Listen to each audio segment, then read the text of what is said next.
Rahmani, the head boy, is a loquacious orator, and I now request him to speak a few words of inspiration.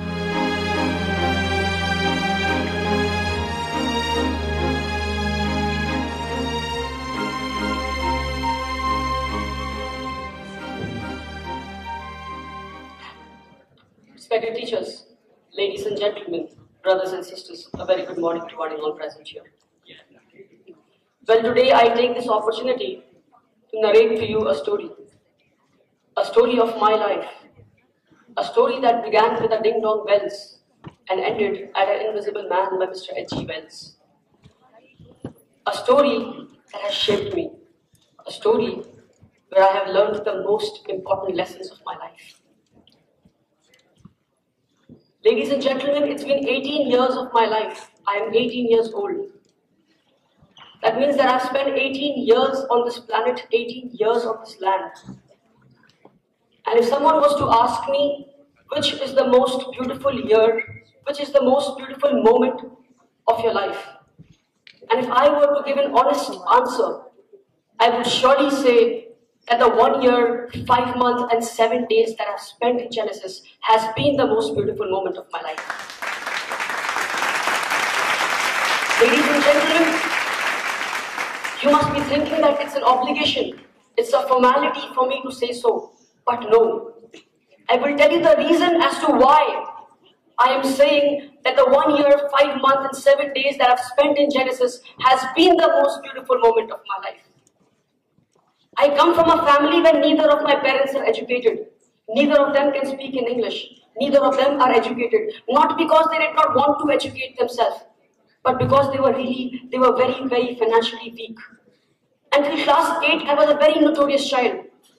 I used to sit on the back seat of the class and do all sorts of naughtiness.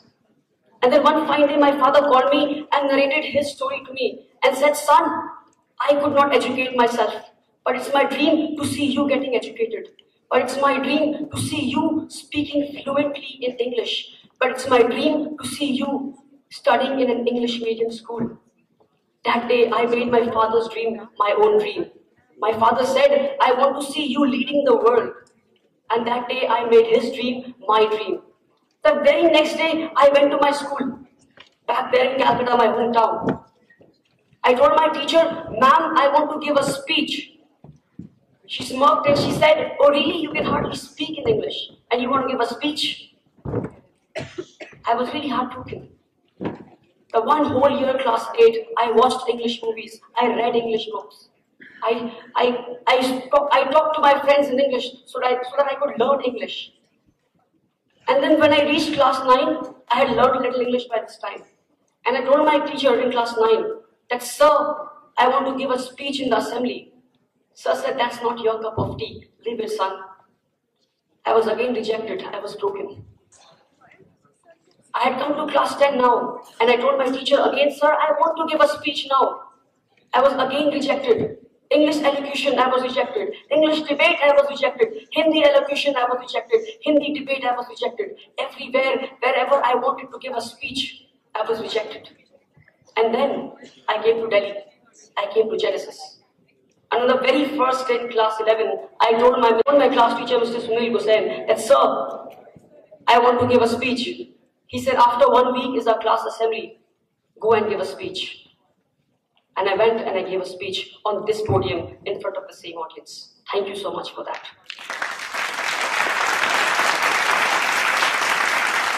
Ladies and gentlemen, back there in Kolkata, for 3 years I used to give speech. But standing in front of the mirror in the washroom, I was a bathroom speaker. You know, we've got bathroom singers. I was a bathroom speaker. I used to stand in front of the mirror, imagine myself standing in front of the audience, imagine myself holding a mic, imagine a podium in front of me, and I used to give a speech. Everything was just an imagination for the past 3 years. But when I came to Genesis, I had the real podium, I had the real mic in my hand, I had the real audience in front of me, and of course the applause were also real. Genesis has taken me out from that imaginary world and has thrown me into the world of reality. Thank you so much to Genesis.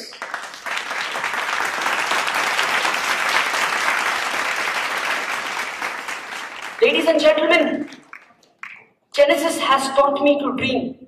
It has taught me that unless you dream big, you won't achieve big, as Mr. Ajay Singh has pointed out. And that day after my first speech, I saw a dream. I saw a dream to become the head boy of the school. I saw a dream to become the school captain.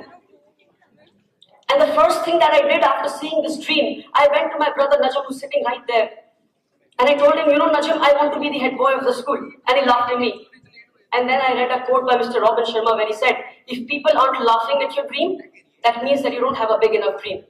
So ladies and gentlemen, Genesis has taught me to dream big so that I can achieve big.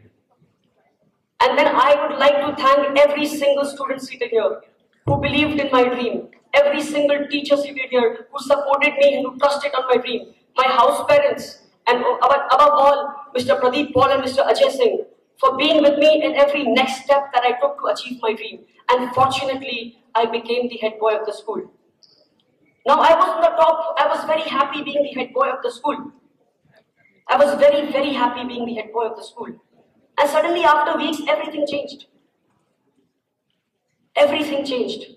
The situation, the environment around me changed. People who used to love me started hating me now. People who used to like me started disliking me now. And I was confused. I was perplexed. I was shocked. I was in a fix. Then what is this happening? A few days back, these people used to love me and now they're hating me. I started self-introspecting that what is the mistake that I'm doing? What is the sin that I'm committing because of which people are hating me? And then I found out my mistake. I found out that I was being honest. I found out that I was just being an honest head boy. And hence, because of which I have hurt many of you present here. So I hold my hands together today and I ask for your forgiveness. I ask for your forgiveness because I made you run on the field early in the morning when you were late for the pollen. I am sorry for not letting you wear the wrong uniform. I am sorry for stopping you from doing every wrong that you tried to do. Many of you got suspended because of me. I am sorry. All I know is that I was being honest. All I know is that I was doing my duty. All I know is that I was just practicing what my father had taught me.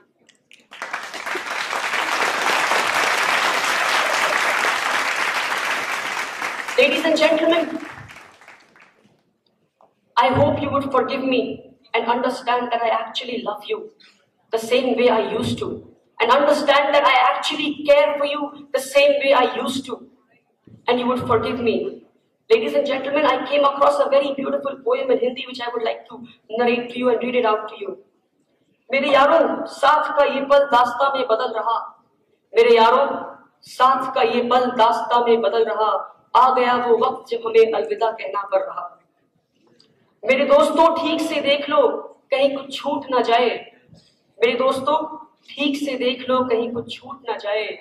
मेरे दोस्तों, ठीक से देख लो, कहीं तुम्हारी वजह से कोई दिल टूट ना जाए.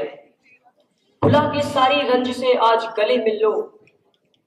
फिर से मिलने का वादा कर लो, क्योंकि आ गया है वो वक्त जब हमें अलविदा कहना पड़ रहा. आ गया है वो वक्त हमें अलविदा. Ladies and gentlemen, I would end on a very beautiful note, where with conviction I make one promise to you, that this is not the last time that I'm speaking on the podium of Genesis. I'll be back for Genesis conversation. Thank you so much.